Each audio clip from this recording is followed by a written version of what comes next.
La Côte d'Ivoire. Le président annonce la modernisation de l'armée, la reprise du camp du 43e BIMA et met à l'honneur les réussites nationales. Ce message fort réaffirme la fierté et l'unité du peuple ivoirien. Reste jusqu'à la fin, car ce discours symbolise bien plus qu'un simple changement. C'est un réveil africain. Like et abonne-toi à la chaîne Le Débat africain pour plus d'actualités fortes et inspirantes. Décidé du retrait concerté et organisé des forces françaises en Côte d'Ivoire. Ainsi, le camp du 43e BIMA, le bataillon d'infanterie de marine de Port-Bouët, sera rétrocédé aux forces armées de Côte d'Ivoire dès ce mois de janvier 2025.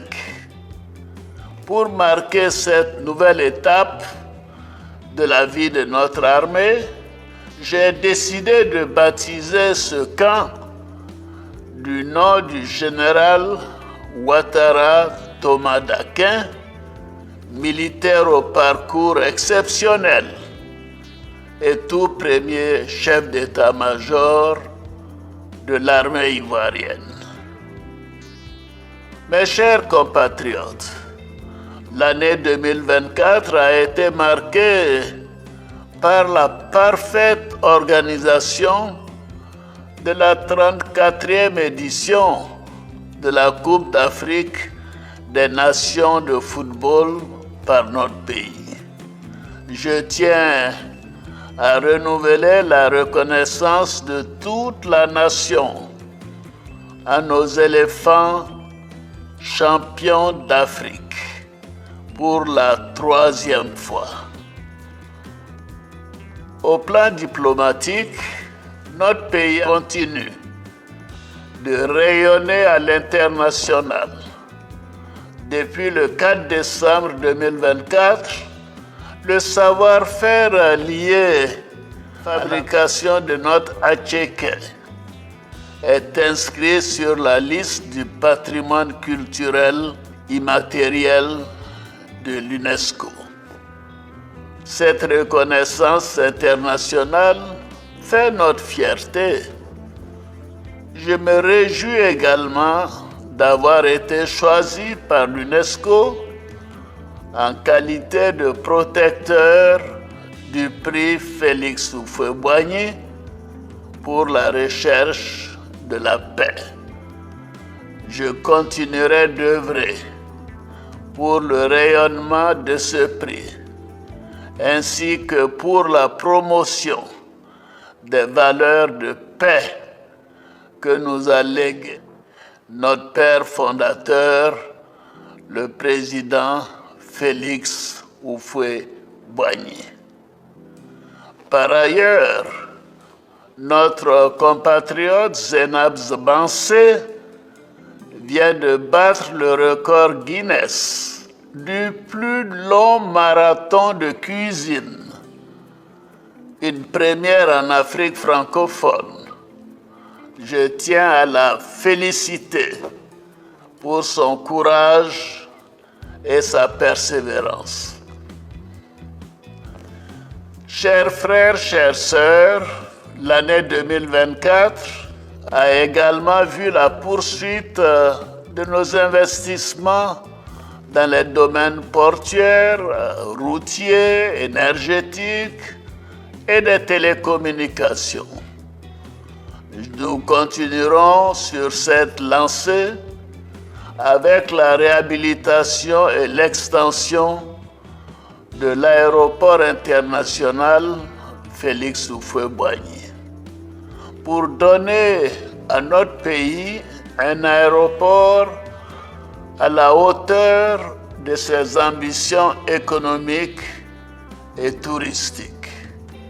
Notre compagnie nationale Air Côte d'Ivoire procédera dans quelques mois au lancement des vols long courriers qui commenceront par Paris et s'étendront à Washington, New York, Londres et Genève.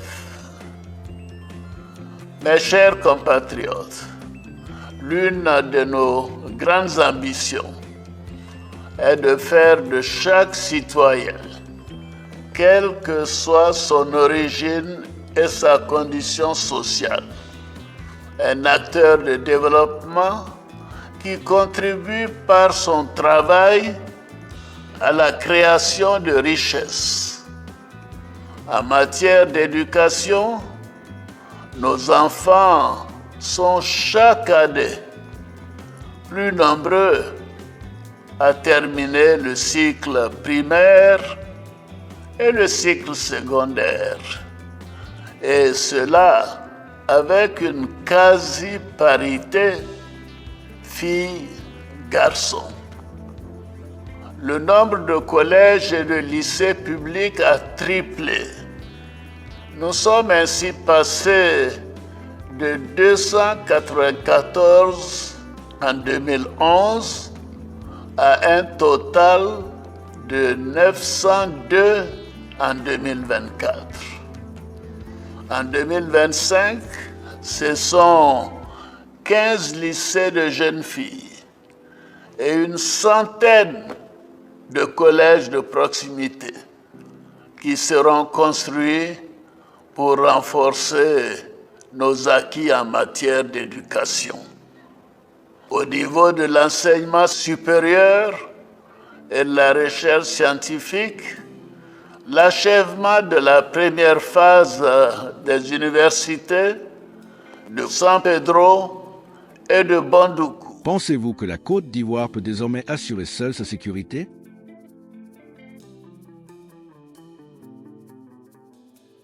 C'est de 3 universités en 2011 à 10 universités en 2025. La compétitivité de nos universités et grandes écoles s'améliore également. C'est le cas de l'Institut national polytechnique de Yamoussoukro, classé meilleure université francophone en Afrique en 2024, l'Université Mohamed V du Maroc. Nous continuerons d'améliorer les conditions d'études et de vie de nos étudiants. Dans ce cadre, les cités universitaires, y compris celle de l'Institut national polytechnique et de l'École normale supérieure, feront l'objet de réhabilitation complète dès janvier 2025. Nous augmenterons également le nombre d'étudiants boursiers dès la rentrée académique prochaine. En ce qui concerne l'enseignement technique et la formation professionnelle, de nouveaux centres de formation seront mis en service dès 2025 pour donner à nos enfants une formation de qualité et des perspectives d'emploi. En matière de santé, la couverture du territoire se poursuit. Désormais, 80% des populations vivent à moins de 5 km des centres de santé, contre 66% en 2011. À ce jour, 16 millions de personnes sont enrôlées à la couverture maladie universelle. En 2025, nous poursuivrons la construction de 9 hôpitaux généraux, de 4 centres hospitaliers régionaux, du CHU d'Abobo et l'achèvement du nouvel institut de cardiologie de Bouaké.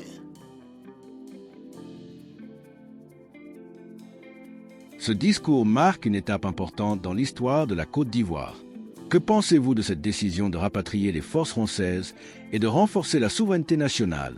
Laissez votre avis en commentaire, partagez la vidéo autour de vous et rejoignez la communauté du débat africain, la voix d'une Afrique consciente et fière de ses choix.